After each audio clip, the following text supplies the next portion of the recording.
agora, nesse momento, a gente já está fechando um contrato, né, com o Posto Ipiranga e até então vai ser o nosso maior case. A gente utilizou a comunidade como uma alavanca de crescimento. A melhor dica que eu posso dar é, no começo, seus projetos têm que ser precificados a partir de escopo, nunca a partir de horas de trabalho. Entrega é armadilha. É um bagulho que mudou, que foi do 0 para 1, sabe? É um negócio que pegou o desenvolvimento de software e fez o que o no-code sempre sonhou em fazer, que é pegar o cara 100% não técnico, botar ele na frente do computador e o output disso ser um sistema. O que você enxerga aí para 2026? Tem muita oportunidade e tem pouca gente explorando. 99% das pessoas brigando para tentar vender o agente de IA para a Ambev. Enquanto isso, a Ambev está caçando no mercado uma empresa que possa criar a próxima campanha de marketing deles utilizando 100% de IA. Essa é uma área não óbvia da IA, que não tem muita gente olhando. Quem olhou antes agora está voando. Quem olhar agora vai poder voar.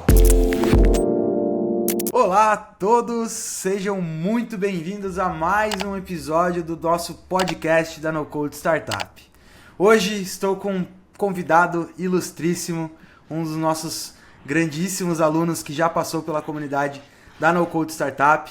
Hoje está à frente de um projeto que eu não vou dar spoilers, vou deixar ele mesmo trazer pra gente todos os detalhes sobre o seu projeto e sobre sua história, mas apresento a todos vocês Bruno Gambetta, que está à frente aí da equipe Tech e que vai trazer pra gente um pouquinho da sua trajetória e da sua história à frente desse projeto e de toda a sua trajetória também antes desse projeto, trazendo muitos insights para todos que fazem parte da comunidade da No Code Startup ou que vão fazer parte, porque se tá aqui ouvindo esse papo, tem que entrar para dentro da comunidade que não sabe o que tá perdendo. O Bruno vai depois contar também um pouquinho sobre a experiência dele dentro da No Code Startup, para reforçar para vocês que vale a pena entrar para a comunidade.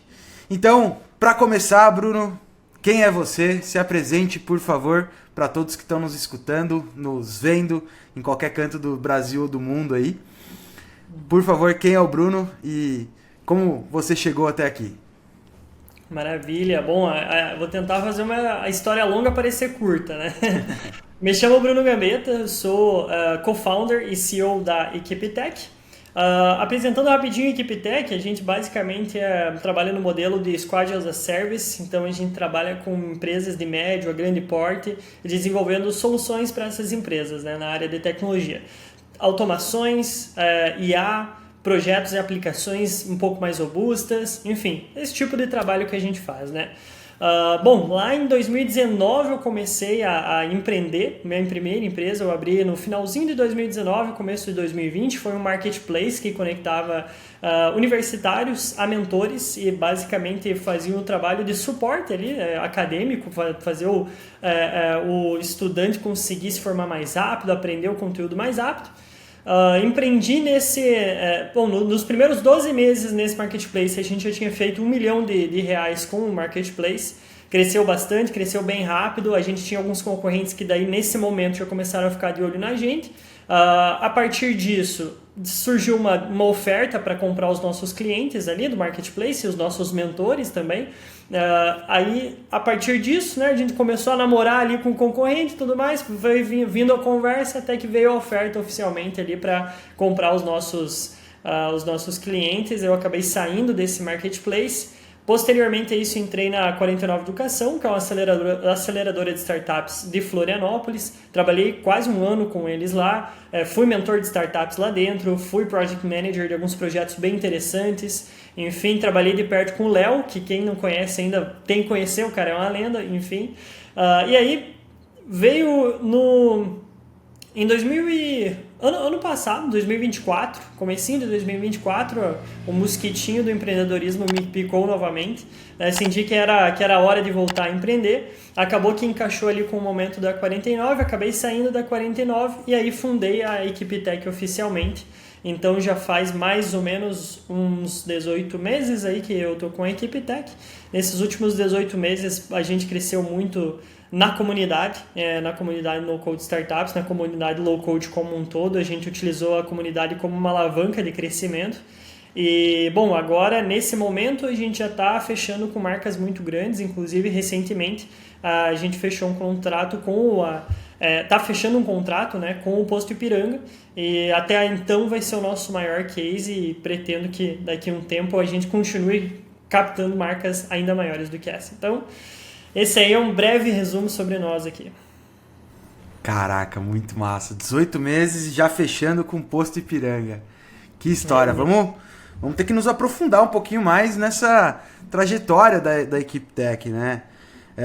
Eu quero começar perguntando porque você vem aí, né, de um primeiro empreendimento, depois um exit, depois vai trabalhar na 49 Educação, trabalha ali um tempo, e como que veio esse estralo, como que você conheceu o mundo do no-code, da automação, da IA, e como que você se direcionou, como você fez essa transição de carreira para abrir a Equiptech, né? Como que foi esse processo como um todo? Boa, vamos lá, Raul. Lá na 49 a gente trabalhava com muito fundador que tinham ótimas ideias, mas geralmente eles eram extremamente especialistas em algumas áreas específicas, mas não necessariamente especialistas em desenvolvimento. Mas todos eles, a maioria deles, tinham ótimas ideias. E eles tinham a habilidade comercial, que era mais importante, na minha opinião, é a mais importante quando você quer começar uma startup, que é você conseguir ter uma ideia, validá-la rápido e levar ao mercado, né? Era muito interessante ajudar esse pessoal, só que a gente percebia que tinha um gargalo muito grande lá dentro. E aí o gargalo era geralmente tecnologia, desenvolver tecnologia.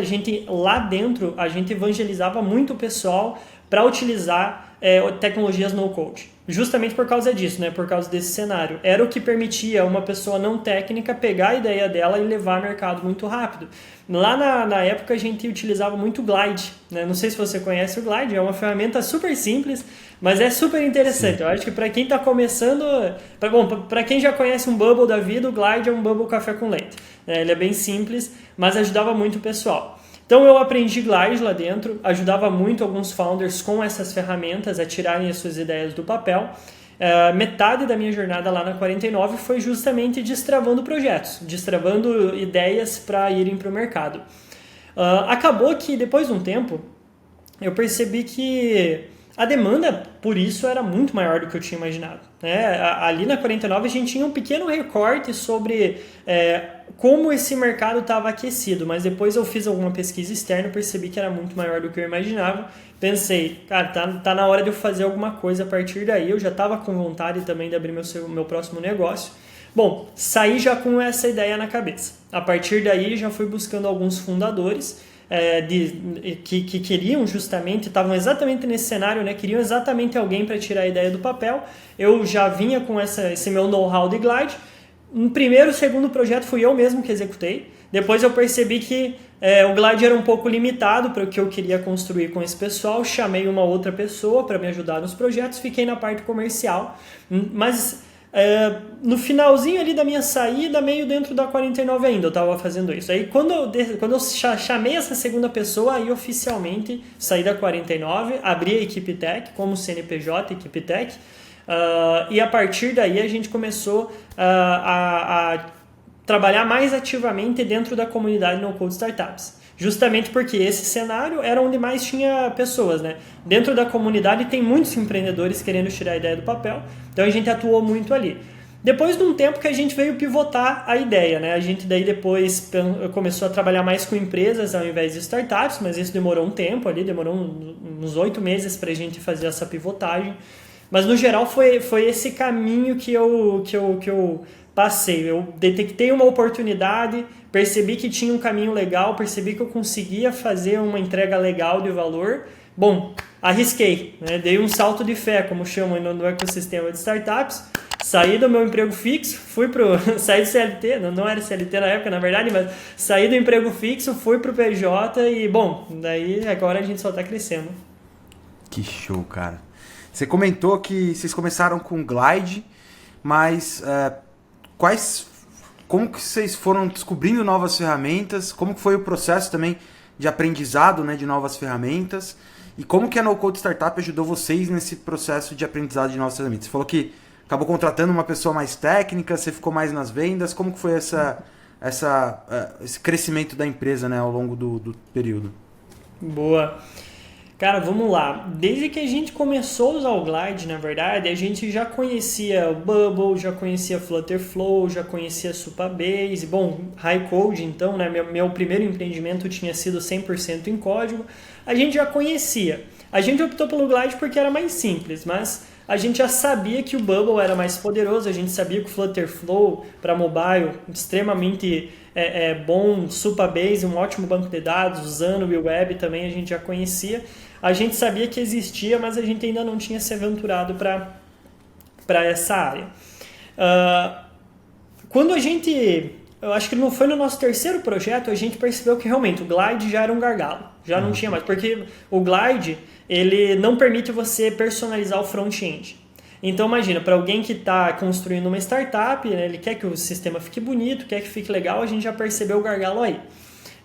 Então, a partir disso, quando eu chamei essa segunda pessoa, eu já sabia que essa segunda pessoa tinha que ser especialista em alguma ferramenta dessas. A ferramenta inicial que a gente escolheu foi o Flutterflow. A gente olhou para o Flutterflow com bons olhos por causa daquela responsividade facilitada, por assim dizer, para criar aplicativos para mobile. Esse projeto ia ser uma aplicação mobile, então a gente optou pelo Flutterflow, Supabase, e aí a transição foi bem natural.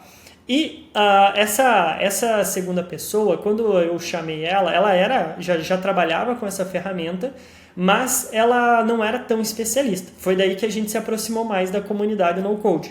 A gente utilizou a comunidade bem estrategicamente.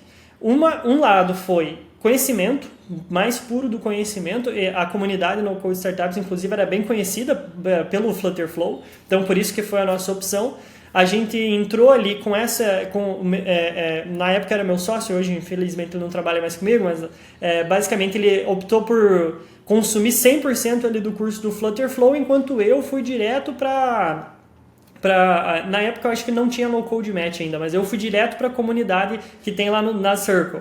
Então eu fui direto para lá e comecei relacionamento.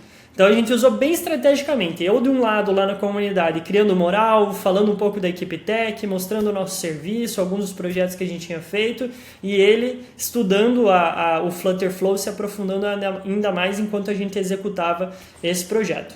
Então, basicamente foi assim que a gente utilizou ali a comunidade para destravar. E olha, eu vou dizer a verdade, hein? Se não fosse a comunidade no No-Code Startups, a gente ia estar preso ainda ali no YouTube, clientes, a gente ia estar preso no Facebook, que antes da comunidade no No-Code Startups a gente estava prospectando pelo Facebook, mas não estava legal. E aí quando a gente entrou na comunidade, foi uma virada, né? Nosso ticket médio quintuplicou dos projetos e veio gente muito mais consciente do que queria, né? A pessoa que estava ali, ela já sabia que queria uma solução em no-code. E às vezes a pessoa já vinha vendida pelo Flutterflow, já falava, eu quero no Flutterflow assim, assim, assado. Aí a gente já, na hora já se conectava com a pessoa, contava um pouco do nosso know-how e a partir disso já começava a construção. Caraca, que história. E conta pro pessoal um pouquinho dos resultados que vocês obtiveram, como que tá o faturamento de vocês, como que, para quem não conhece, né, a No Code Match é a nossa plataforma que conecta os devs com pessoas que precisam de devs para os seus projetos, né? O Bruno teve ali dentro da plataforma, teve bons resultados, então vou deixar ele contar pra gente um pouquinho dos resultados que ele obteve. Boa, vamos lá, Raul. Desde que a plataforma lançou, acho que a gente foi um dos primeiros que estava lá já captando oportunidades, né? Assim que foi feito o lançamento dela, a gente já estava por lá se posicionando como uma agência já de desenvolvimento e também como uma agência com portfólio, não uma agência que estava começando do zero. Como eu já vinha fazendo o trabalho na comunidade, já tinha várias pessoas ali da comunidade que me conheciam. Tanto que a gente já tinha fechado projetos antes mesmo da No Code Match vir para o ar, né? Então ali foi bem fácil, porque eu já sabia os gatilhos do pessoal. Eu já entendia os gatilhos principais ali do que eles basicamente assim, gostavam de ouvir, gostavam de entender quando iam contratar um profissional, gostavam de saber quando o projeto dele, ou qual era o tipo de metodologia que o projeto deles iria entrar, para também ter controle ali, né? Porque quando o fundador ia criar a startup, a primeira coisa que ele queria saber é quanto tempo ia demorar, qual era o processo de desenvolvimento, enfim, já sabia disso tudo por causa do trabalho na comunidade. Quando a gente entrou no Code Match, o bom de lá é que é muito mais organizado, né? Na comunidade o pessoal às vezes posta qualquer coisa, lá no portal fica tudo organizadinho, tem a descrição do projeto, tem às vezes até a tecnologia que a pessoa quer, algumas referências, todos os contatos dela, aí foi um prato cheio. Todo o contato ali, inicialmente, na verdade, como a gente era bem menorzinho do que a gente era agora, a nossa estratégia era, chama todo mundo. No WhatsApp, na primeira reunião, a gente descobre se vai dar para atender ou não, mas de começo, chama todo mundo. Essa era a nossa estratégia, não estratégia, por assim dizer. Então, todo mundo que postava um projeto lá, eu copiava as informações para o meu CRM e eu já colocava na régua de relacionamento. Chamava no WhatsApp, chamava no e-mail, se eu conseguisse o LinkedIn da pessoa, chamava no LinkedIn também, começava a trocar uma ideia, a partir daí a gente fazia um relacionamento, fazia a primeira reunião e veio vários projetos, desde projetos bem pequenos como projetos bem maiores. Por exemplo, a gente fechou um projeto com uma empresa chamada Private Exchange, né? Foi um projeto de 5 dígitos, não muito grande, mas um projeto que abriu portas para outros projetos ali. Mas teve outras empresas que a gente encontrou ali pela comunidade que já foram projetos de 6 dígitos que a gente fechou ali dentro. Então, foi bem naquela... Chama todo mundo, vendo o que vai dar e a partir disso, com dados na mão, aí a gente decide o que vai fazer depois. Então, a partir daí, quando a gente começou a utilizar a comunidade, a No Code Match, a gente estava falando em projetos, né? A gente estava vendendo mais ou menos 2, 3 projetos de 10, 15 mil cada um ali por mês. E hoje a gente já está faturando uma média de 100, 120 mil por mês. Com projetos aí, hoje o nosso ticket mínimo está na faixa ali dos 50 mil e crescendo. Então, a gente, dentro desses últimos 12 meses, que se eu não me engano faz mais ou menos 12 meses que existe ali a No Code Match, dentro desses últimos 12 meses, a gente triplicou nosso ticket médio com os clientes que veio dali, foi mais ou menos, a gente triplicou, e só da comunidade em específico, a gente fez mais ou menos uns 200 mil em projetos que a gente vendeu ali. Mais ou menos 200 mil, mas que 200 mil de venda direta. Mas aí, a partir disso, esses clientes que vieram da comunidade chamaram outros clientes, cresceram contratos, compraram mais coisas de nós. Então, assim, se for ver bem, provavelmente a gente já deve ter passado dos 300, 400 mil de oportunidades que nasceram da comunidade No Code Startup. Seja da comunidade, como também da plataforma ali criada. Então, foi decisivo, sabe, ali para a gente conseguir crescer a equipe tech no começo e ganhar essa alavanca de crescimento. Eu até brinco com o meu sócio, se eu for calcular o ROI da comunidade, ele é quase infinito, né? Porque eu paguei ali, o quê? 2 mil, alguma coisa assim, um pouco menos, na verdade, para ter o acesso ao conteúdo de qualidade, à comunidade. E a gente vendeu 300, 400 mil em projetos aí, só crescendo o valor e cada vez esses clientes trazendo mais oportunidades, então já não dá mais nem para calcular. Então, para quem está em casa, se pagou. O curso se pagou. Esse aí se pagou fácil. Então, nossa, você está vendo esse vídeo agora, não faz parte da comunidade No Code Startup, essa é a sua oportunidade, hein? Escuta o Bruno. Mas, cara, muito show. Eu acho que a gente falou bastante aqui de resultados e da sua trajetória. E o pessoal da comunidade geralmente quer saber também muito sobre o dia a dia, né, da operação de vocês. Então, para começar esse assunto do dia a dia, de operação, de como que vocês rodam, me explica hoje, né, qual que é o principal produto ou serviço que vocês vendem e me dá um overview assim, da agência como um todo. Boa, vamos lá. Cenário geral, então, de como que funciona a equipe tech. Na equipe tech, a gente tem 3 frentes de atuação principais, que seria consultoria de tecnologia, onde a gente ajuda empresas que não têm 100% da clareza do que querem ainda a extrair essa clareza da operação deles. Então, a gente tem nosso modelo de consultoria mais simples, modelo um pouco mais complexo, que daí demora 8 semanas. Esse é um dos nossos serviços. Nosso serviço principal é realmente desenvolvimento de software, então atuando como a equipe de tecnologia de determinadas empresas. Então tem empresas na nossa carteira de clientes que não tem equipe de tecnologia, a gente provê 100% desse serviço. Então esse é o nosso trabalho principal. E a partir disso, esse trabalho funciona bem a partir de escopos, né? Então a gente define um escopo com a empresa, a partir daí faz protótipo, desenvolvimento, completa, finaliza, implementa na empresa e aí no final fecha um novo escopo, faz um novo desenvolvimento e esse ciclo continua conforme a necessidade da empresa. E por último, a gente também tem o nosso serviço de manutenção, que seria tipo um DevOps as a Service. A gente faz todo o trabalho de manutenção do sistema e também garantir que a estrutura vai continuar no ar, né? Claro que a gente precisa daí manter sempre, por exemplo, uma operação 24/7 nesse sentido, porque precisa estar sempre online para funcionar. Então, nesse serviço a gente trabalha quase com um FII mensal, como se fosse bem no modelo de MRR ali. A gente vende uma assinatura para fazer esse trabalho. Basicamente, as frentes da equipe tech são essas três: consultoria, desenvolvimento e suporte de projetos. No dia a dia aqui da equipe Carro-chefe assim de vocês... Tem algum ou é bem dividido? Cara, cargo-chefe é desenvolvimento. Total. Desenvolvimento se eu for colocar ali, ele é o 90% da receita que entra hoje. A consultoria, 90% não, vamos colocar 80% desenvolvimento, 10% suporte, que a gente começou bem recentemente, inclusive, a fazer, e 10% consultoria. Uma sacada legal é que a consultoria...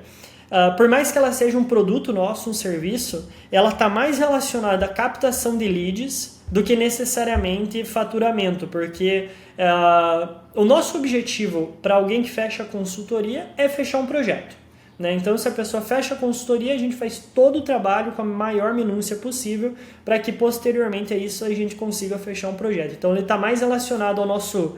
a fechar um CAC negativo ali, né? Um CAC zero de captação de cliente do que necessariamente complementar o braço de receita ali da equipe tech. Boa. Já que entramos nesse assunto de vendas, vamos falar um pouquinho sobre vendas. Hoje você que está tocando essa frente comercial dentro da equipe tech, né?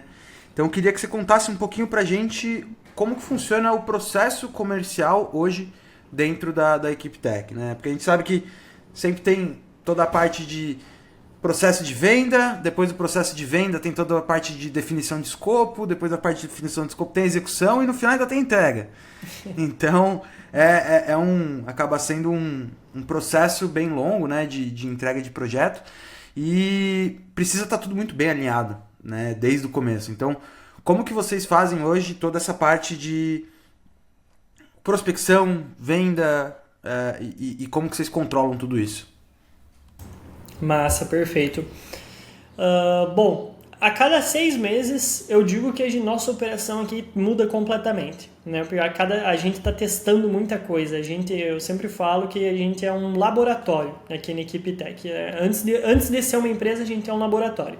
Então, vou te dar um overview de como está hoje. Provavelmente daqui 6 meses vai estar totalmente diferente, da mesma forma que há 6 meses atrás também era totalmente diferente. Mas hoje, como que a gente está fazendo, Raul?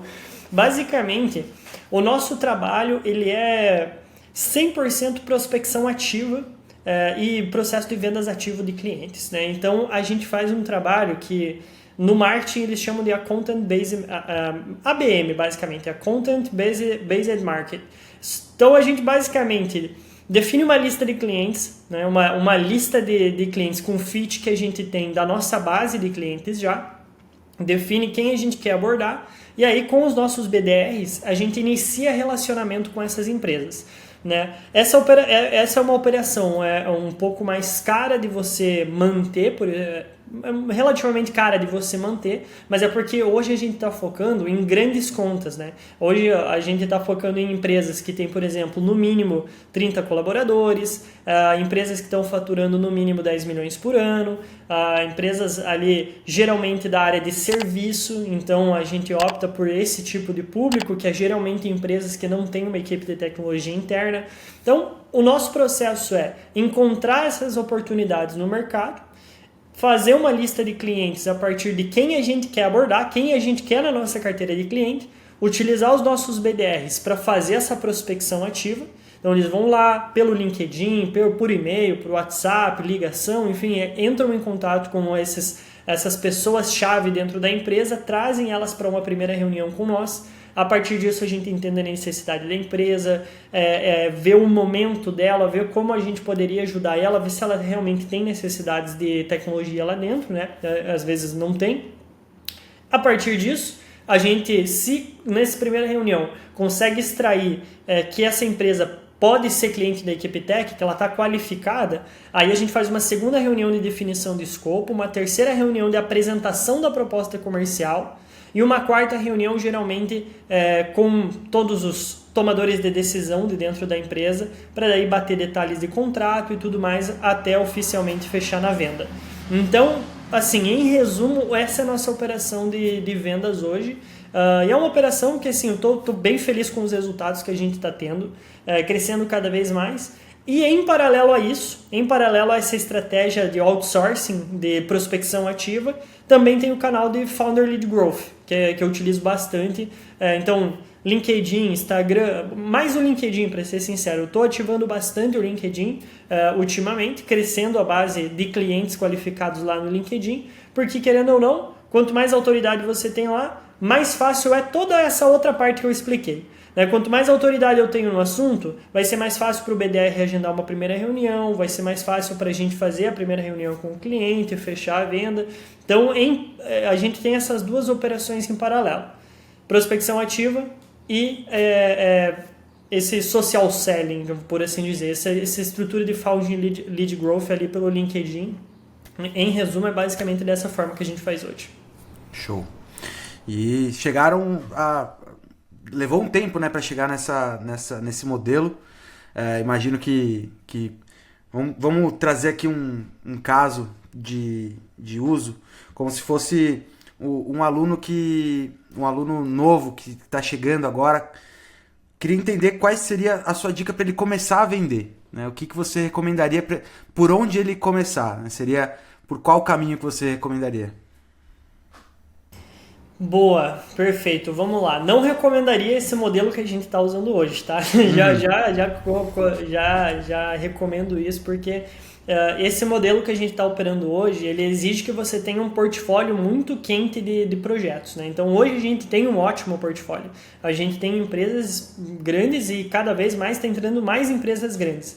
Então é caro de começar, é difícil para você conseguir fazer as primeiras reuniões, mas uma hora que você tem um portfólio legal, aí fica mais fácil.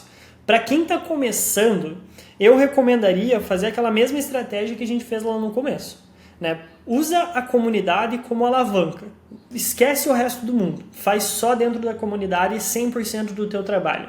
Porque quando você está no zero, se tu fechar um projeto de 5 mil, tá valendo. Já é 5 mil a mais, né? 5 mil reais é melhor que R$0. E na comunidade, essas oportunidades surgem toda hora. Então, eu diria que, assim, dica extremamente prática.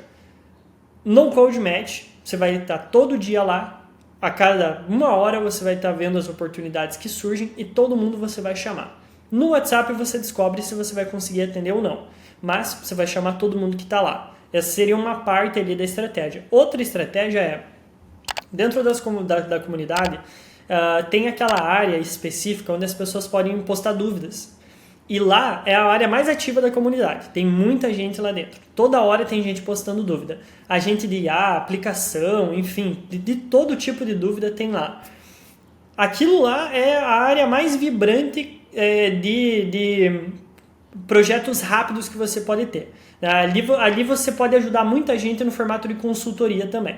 Então, se você está começando no dia 0, eu recomendo isso. Você abre no Code Match, chama todo mundo, entende os projetos que tem lá. Em paralelo a isso, entra naquela área de ajuda e chama todo mundo para ver se você pode ajudar essas pessoas. A partir daí, você vai provavelmente fechar algumas consultorias, vai conseguir já entender para ver se isso é o que você gosta de fazer ou não. Você vai poder fechar alguns projetos e entender se isso é o que você gosta de fazer ou não.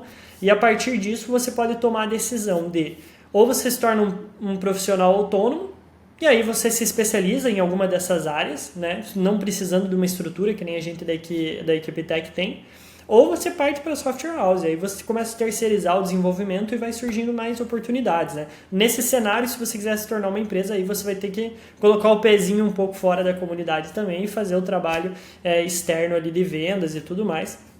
Mas, enfim, eu diria que no dia 1 é isso, sabe? E óbvio, o objetivo é sempre criar portfólio, sempre. Então, não pegue projetos que não vão trazer um portfólio legal, sabe? Se for um projeto que não tem nem pé nem cabeça, que você sabe que não, assim, até você pode criar aquilo ali, mas que provavelmente não vai vingar muito, talvez não seja tão legal ter esse projeto ali no teu portfólio, sabe? Por 2 motivos. Primeiro, o que vai fazer você crescer é o portfólio. Então, se não tiver projetos legais lá, você simplesmente não vai crescer. E o segundo, custo de oportunidade. Você vai fechar um projeto agora, a tua agenda vai ficar bloqueada. Você não vai conseguir pegar outro projeto hoje. Às vezes pode surgir uma ótima oportunidade amanhã. Você está bloqueado com um projeto que não é tão legal para você. Então, acaba que isso aí vai ter, ao invés de acelerar, fechar um projeto que talvez não seja tão legal, vai te atrasar e aí teu objetivo vai demorar mais tempo para ser atingido.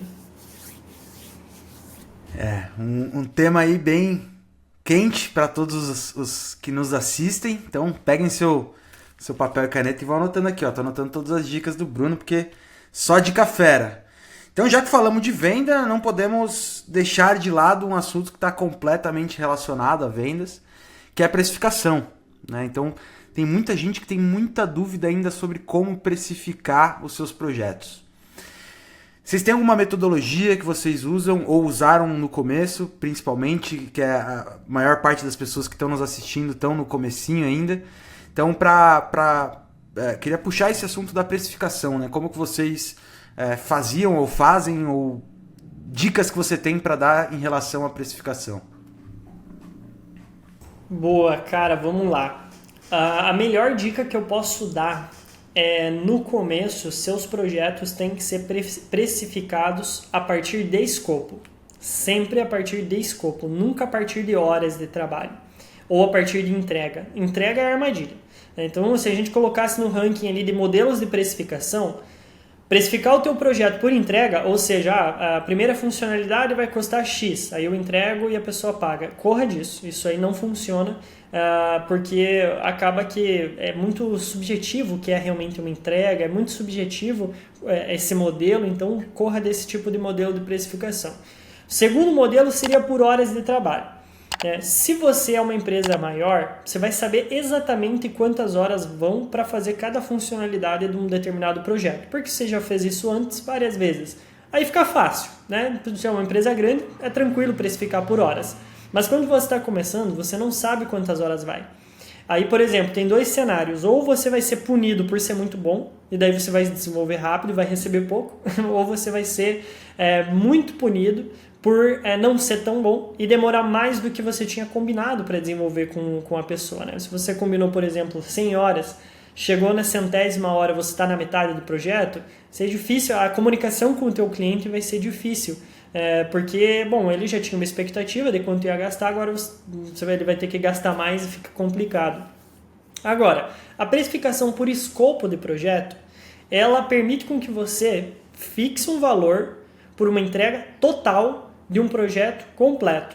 E o modelo de pagamento, ele vai ser basicamente uma compra parcelada, por exemplo, né? Ou, claro, você pode fazer 50% de entrada, 50% do final, aí vai mais ou menos da pessoa, mas o modelo de escopo fechado permite você ter controle do que o teu contratante tem controle do que ele está contratando, e você tem controle do que você está vendendo. É um projeto X com as funcionalidades A, B e C.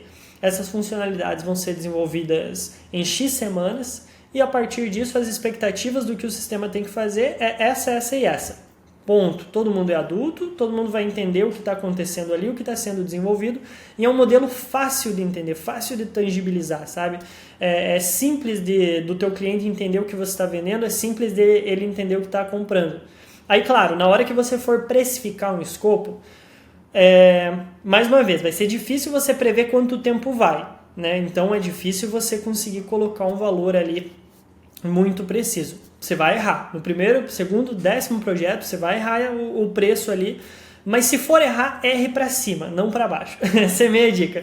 Erre sempre para cima, porque, sabe, se você está realmente disposto a fazer um ótimo projeto, teu cliente não vai se importar de pagar um pouco mais.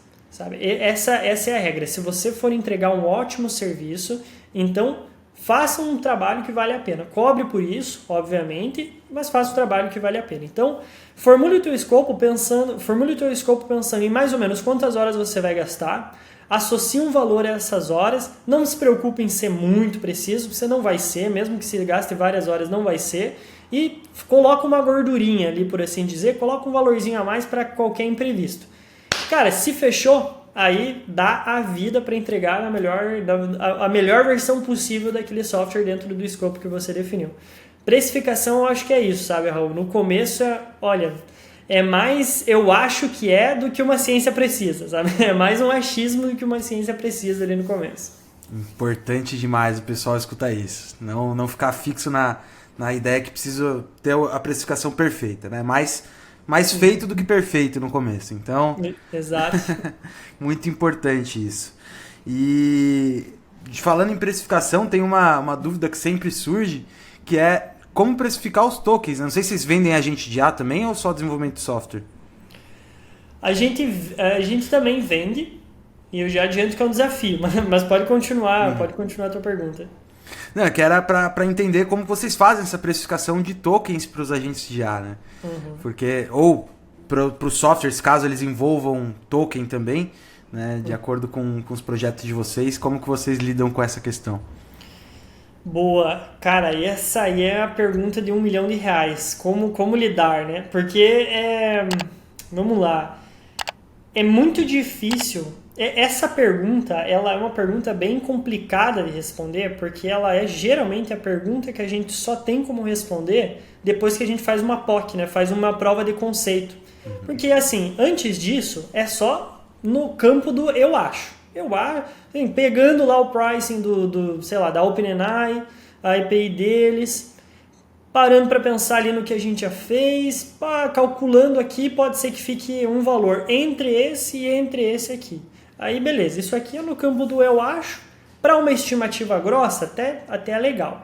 Mas claro, né, conforme o projeto vai crescendo, se você for vender um projeto de 6 dígitos, às vezes um projeto muito grande, você não pode ficar no campo do eu acho. Você tem que fazer algo mais preciso. Então acho que tem 2 cenários, sabe? Se o projeto for pequeno, gaste um tempinho legal em tentar fazer uma prova de conceito rápida, sabe? Uma prova de conceito bem rápida, assim, o mínimo possível. O que você pode gastar assim, uma horinha agora para você tentar só fazer um teste rápido para ver quanto de consumo vai dar. Faz esse teste, tenta pegar um número real, não faz o cálculo lá pelo quanto a IA vai cobrar, faz o cálculo pela tua POC, assim, a partir do teu consumo que você fez ali nessa prova de conceito. Quanto que daria?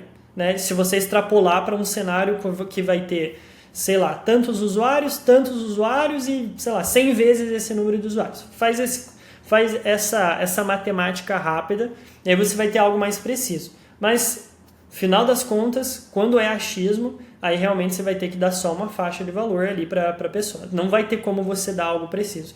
Até porque as regras podem mudar. E assim, o básico, né? Se for atrelado a dólar, aí a cotação do dólar pode variar e todo o teu cálculo que você fez ali não vai valer de nada, né? Se o dólar subir 10% amanhã, basicamente todo aquele custo ali vai subir 10% também. Então, enfim, faz essa prova de conceito, faz algo rápido ali que você possa entregar e tá valendo. Agora, esse é o cenário simples, né? Se for um cenário mais complexo, um projeto muito grande, aí você vai ter essa prova de conceito, vai ter que ser bem maior. Aí o pulo do gato é o seguinte: ao invés de vender o projeto de 6 dígitos de uma vez só e você ser obrigado a ter que dar essa estimativa extremamente precisa para o cliente, porque isso vai entrar no orçamento dele, faça um projeto menor para ele.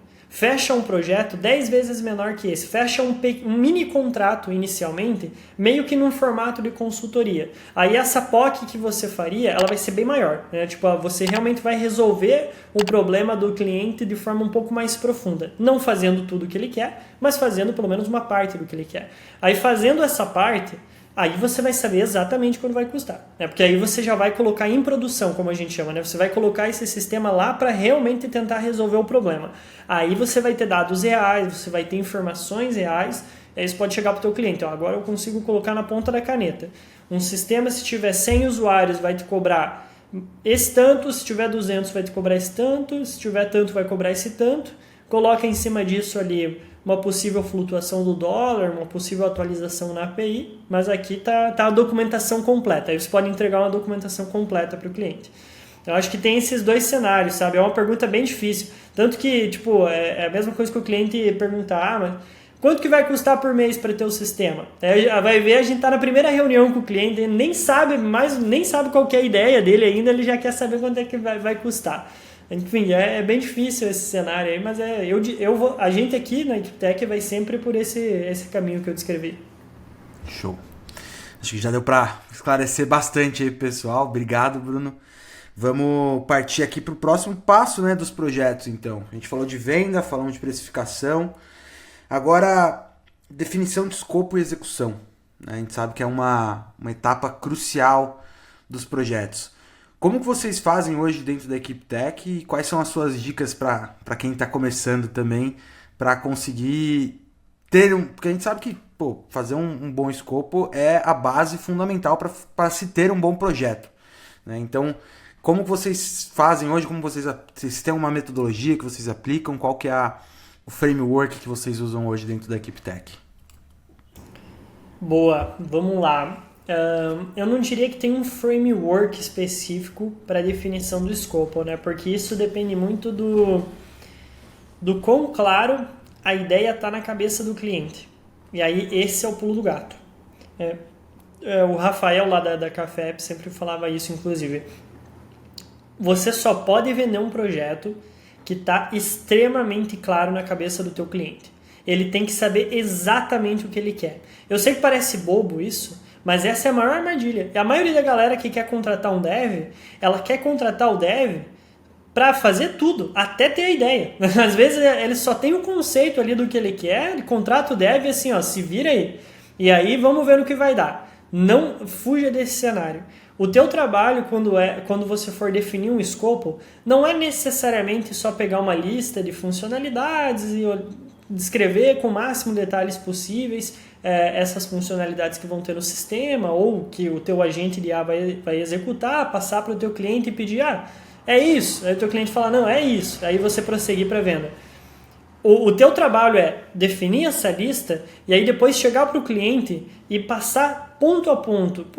O agente, nessa tela aqui, ó, no dashboard, não seria legal ter isso, isso e isso?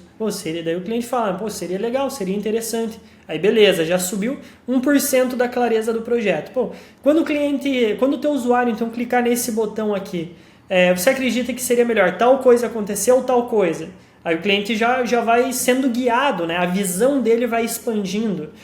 Dica monstra para quando você for criar o escopo do projeto. Hoje, qualquer pessoa consegue mexer no Lovable. Se for uma pessoa técnica, então, meu amigo, tu faz o que tu quiser lá. Então, na hora de definir o escopo, pega o escopo do projeto e joga no Lovable.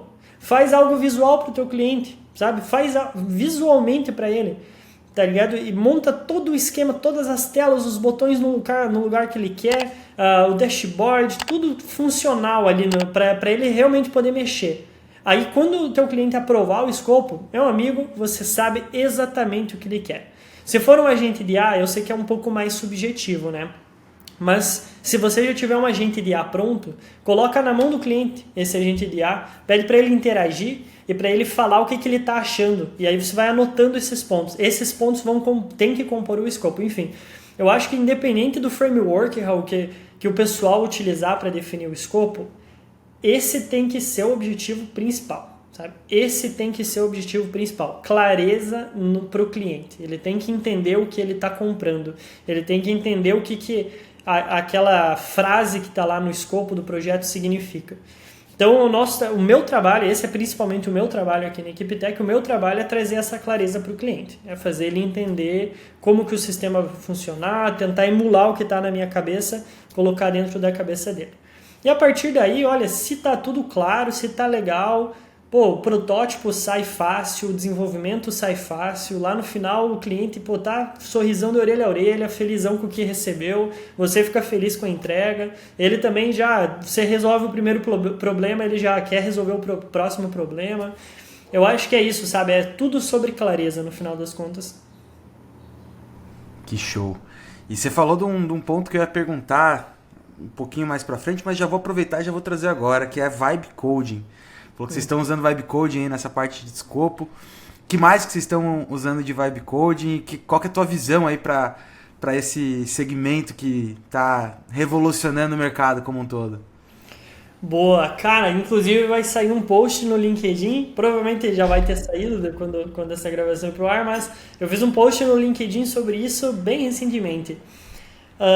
O Vibe Coding, na minha opinião, é a melhor criação que a IA trouxe para nós até hoje, sabe? É de longe a melhor criação. Pô, tem agente de IA e tudo mais, é muito legal, dá para fazer muita coisa. A gente vem implementando IA também dentro de sistemas e fazendo esses sistemas ficarem super inteligentes, isso é muito legal. Mas, pô, o Vibe Coding é o bagulho que mudou, que foi do 0 para 1, sabe? É um negócio que pegou o desenvolvimento de software e fez o que o no-code sempre sonhou em fazer, que é pegar o cara 100% não técnico, botar ele na frente de um computador e o output disso ser um sistema, sabe? Isso eu acho do caralho. Então é exatamente nesse cenário que a gente mais utiliza. Eu não sou uma pessoa 100% técnica, pra falar a verdade. Eu não sei programar, o que eu sabia de desenvolvimento era com no-code mesmo. Então eu tinha essa dificuldade de mostrar para o cliente o que ele estava comprando. Porque eu não conseguia alocar o time lá só para criar um protótipo para eu mostrar para o cliente. Então, algo que eu uso muito Vibe Coding é para isso, é justamente na hora da venda. É eu pegar o escopo do projeto, construir o protótipo completo e eu chego na última reunião lá com o cliente, com todos os sócios, falo, pô, rapaziada, se liga no sistema. Pô, clico no botão, mostro o gráfico, mostro todas as abas, abro os diferentes usuários. Nossa, a galera brilha o olho quando vê, eles pensam, não, já tá pronto então? O que precisa aí pra gente finalizar esse sistema? Pô, daí é só assinar o contrato e a gente prossegue, né? Mas basicamente o Vibe Coding, por exemplo, me permite vender projetos de software muito mais fácil. Se a gente for escalando isso, permite o empreendedor lá na ponta construir o protótipo muito rápido e passar para mim, cara, tudo que ele quer. Extremamente claro. Eu estava falando da clareza antes, ele já traz a ideia muito clara. Então, no client side, se a gente fosse definir esse termo para isso, revolucionou, sabe? Revolucionou. Simplesmente qualquer ideia hoje é só você abrir o Lova ou você constrói o que você quer, ou o Cloud, ou enfim, outras ferramentas você constrói o que quer. Isso da parte de fora, né? Daí da casa para dentro, aquele básico, sabe? A gente, depois do protótipo pronto, utiliza muito IA para otimizar os processos de desenvolvimento, né? Dentro de uma software house, algo que acontece é que a gente vai criando frameworks de trabalho que otimizam muito o nosso tempo. Não necessariamente precisam de IA, porque, por exemplo, um calendário, um sistema de login, um sistema de dashboard, um gráfico, tudo isso a gente já tem pronto aqui dentro. Então a gente vai fazendo um Lego quando a gente está construindo um projeto. Mas a IA ajuda muito também a cortar caminhos.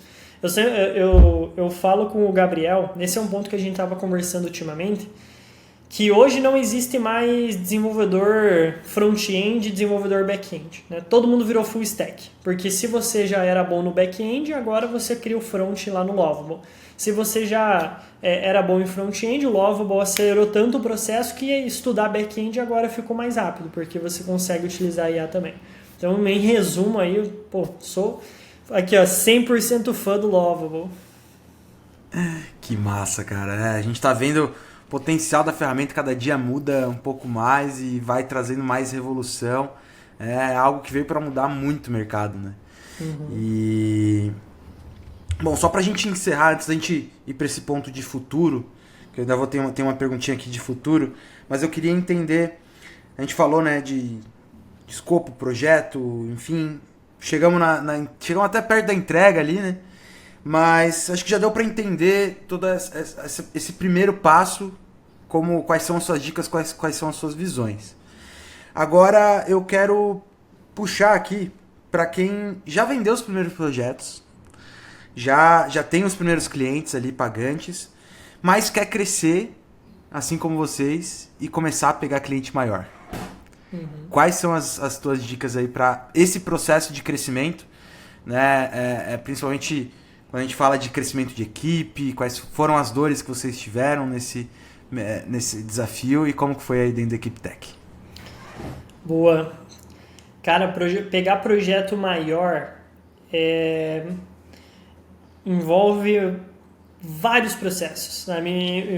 Envolve várias coisas adicionais ali, é só você fazer um bom desenvolvimento, né? Então, é toda uma estratégia, né? Aquilo que eu comentei antes. Começa pelo teu portfólio. Então, já começa pelo teu passado. Se você quiser fechar com uma empresa grande, a primeira coisa que a empresa vai perguntar é: vocês já trabalharam com empresas do meu segmento? Vocês já fizeram algo parecido, então, para outras empresas ou algo do tipo?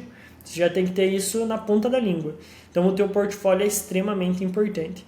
Se você não tem um portfólio, cara, falar a verdade, não tem como você acessar essas empresas maiores. Não vai ter como, porque ainda mais se você é uma empresa muito nova. Putz, é extremamente difícil.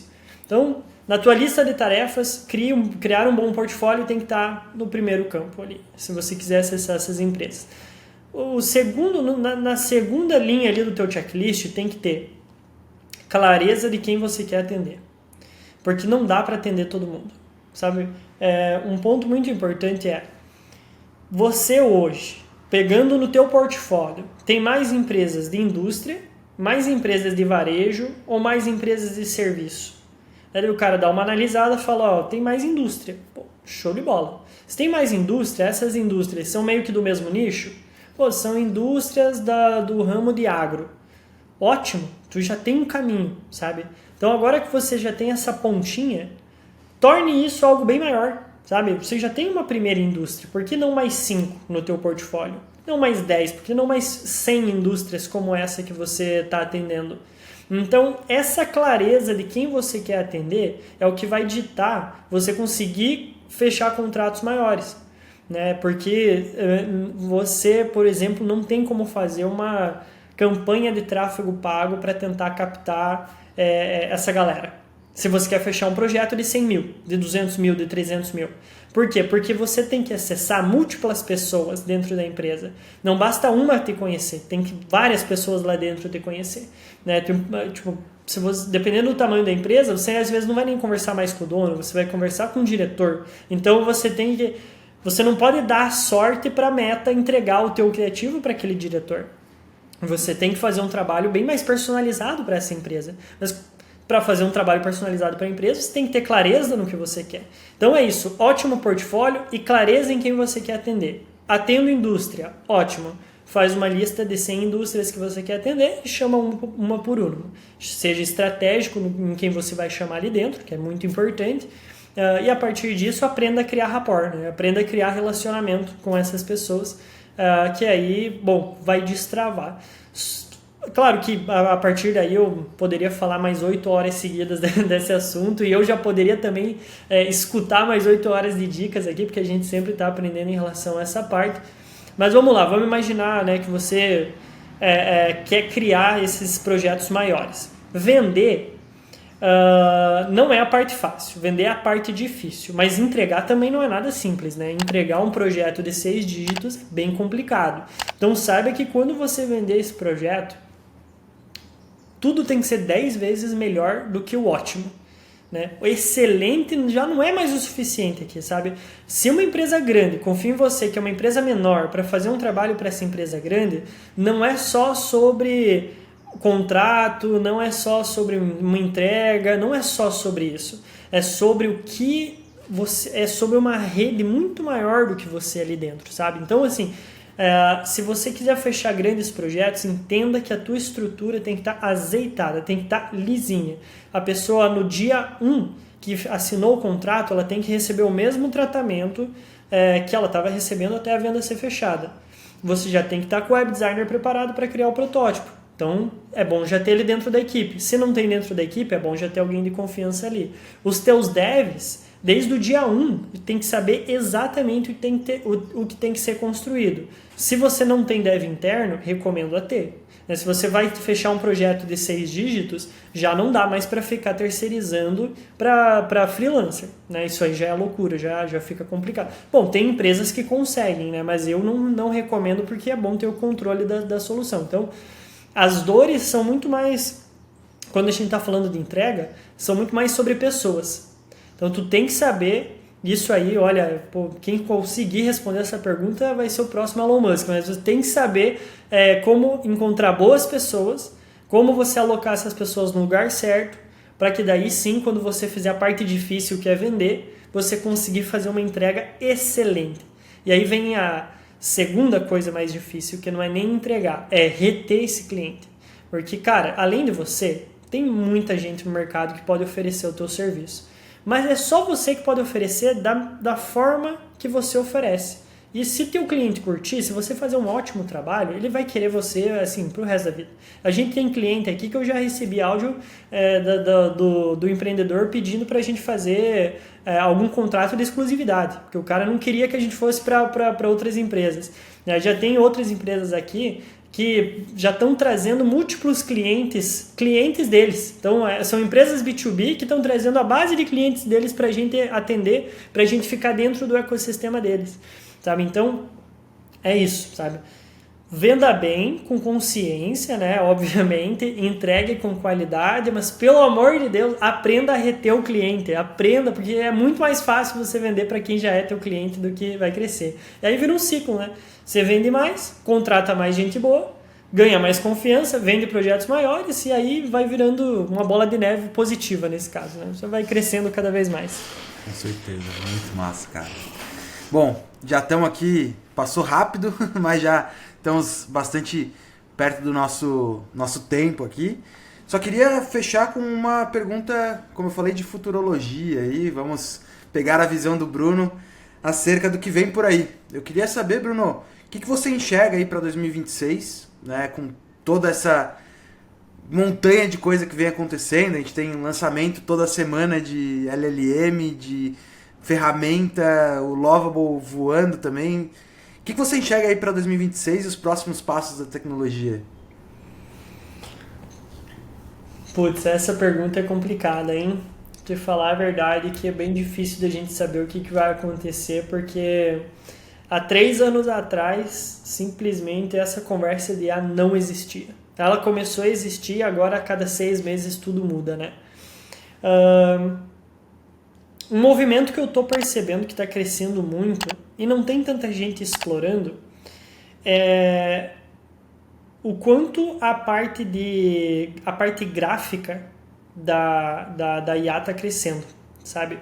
Então eu vejo muita gente criando ótimos sistemas de agente de IA, eu vejo muita gente criando grandes sistemas de implementação de IA em software, mas sabe uma coisa que eu vejo pouca gente fazendo, sabe? Poucas agências, empresas especializadas nisso, em, por exemplo, se especializar ao máximo em pegar em masterizar a criação de audiovisual utilizando IA. Sabe? Claro, tem players já que fazem isso, com certeza. Mas eu vejo pouca gente pequena almejando se tornar uma agência grande para desenvolvimento disso, sabe? Então, a galera que está na bolha da IA, eu vejo que muita da galera está mirando só no agente de IA, como se fosse a única coisa que desse para fazer com a IA, sabe? Olha, eu digo que daqui a 1 ano vai ser imperceptível a diferença de um vídeo de IA para um vídeo normal. Eu acho que vai ser imperceptível. Chute meu, né? Futurologia, então tô chutando aqui que vai ser impossível de você conseguir realmente dizer se é um vídeo de verdade ou não. Se for animação, então, meu amigo, olha, Disney vai lançar um filme a cada semana, porque vai ser impossível de você falar que aquilo lá não foi criado de uma forma perfeita. Então, tem muita oportunidade aí, sabe? Tem muita oportunidade que tem pouca gente explorando. Pessoas realmente especializadas em criar audiovisual com essa com as tecnologias de IA e às vezes transformar isso num software, não sei, quem sabe, pode se tornar um SaaS ou algo do tipo. Você pode criar ferramentas que outras agências de marketing podem utilizar para fazer essa sintetização ali, criar vídeos complexos utilizando IA, né? Não videozinhos curtos, mas vídeos grandes, peças de propaganda para empresas, peças de propaganda para startups, aqueles jingles que antigamente eram bem populares, simplesmente parou de existir porque o custo de produção ficou enorme. Cada vez mais, agora é praticamente de graça você fazer, e quem sabe, dependendo da empresa, com um público mais tradicional, enfim, eu vejo que aí tem muito suco, sabe? Eu acho que essa é uma área não óbvia da IA, que não tem muita gente olhando. Quem olhou antes agora está voando. Quem olhar agora vai poder voar, sabe? Vai ter, assim, 99% das pessoas brigando para tentar vender o agente de IA para a Ambev. E enquanto isso, a Ambev está caçando no mercado uma empresa que possa criar a próxima campanha de marketing deles utilizando 100% de IA, sabe? Eu acho que vai ser mais ou menos esse o cenário do próximo ano. Então, enfim, fica aí um ponto interessante que é totalmente fora do que a galera tá olhando, que pode ser um futuro interessante, mas aí, né, quem sabe? Futurologia, eu acho isso aí. Cara, sensacional, tá muito bom o papo, queria ficar mais muito tempo aqui trocando essa ideia, tá muito bom mesmo. Então, se você chegou até aqui, já deixa o seu like no vídeo, já comenta aqui embaixo quais as outras perguntas que você quer que o Bruno responda, que a gente vai dar uma olhada e a gente lê todos os comentários. E também, por favor, deixa aqui agora, Bruno, suas redes, LinkedIn, Instagram, todos os seus contatos da EquipeTech também, para que todos que estejam escutando a gente possam entrar em contato com vocês. Boa, show de bola. Bom, LinkedIn é onde eu tô mais ativo. Tô todo dia lá, todo dia postando. Tô até no meio de um desafio. 100 posts em 100 dias. Vamos ver no que vai dar, né? Mas, no meu LinkedIn é Bruno Gambetta, né? Basicamente, Bruno Gambetta, você vai me encontrar lá. Eu posto bastante conteúdo justamente sobre isso que a gente conversou, IA e tudo mais. No nosso Instagram é equipe.tech. Você vai conseguir encontrar a gente lá. Basicamente, esses são os nossos principais canais aí de rede social. Se você quiser conhecer mais do nosso trabalho, equipetech.net, tu consegue encontrar o nosso site lá. Tem vários projetos nossos, depoimentos de clientes, enfim. Esses são os nossos ambientes digitais. Maravilha. Então, muito obrigado, Bruno. Muito obrigado a você que está do outro lado da tela, que nos assistiu até aqui. E nos vemos nos próximos episódios aí de podcasts da No Code Startup ou nos nossos vídeos aqui no YouTube. Então, muito obrigado e até a próxima.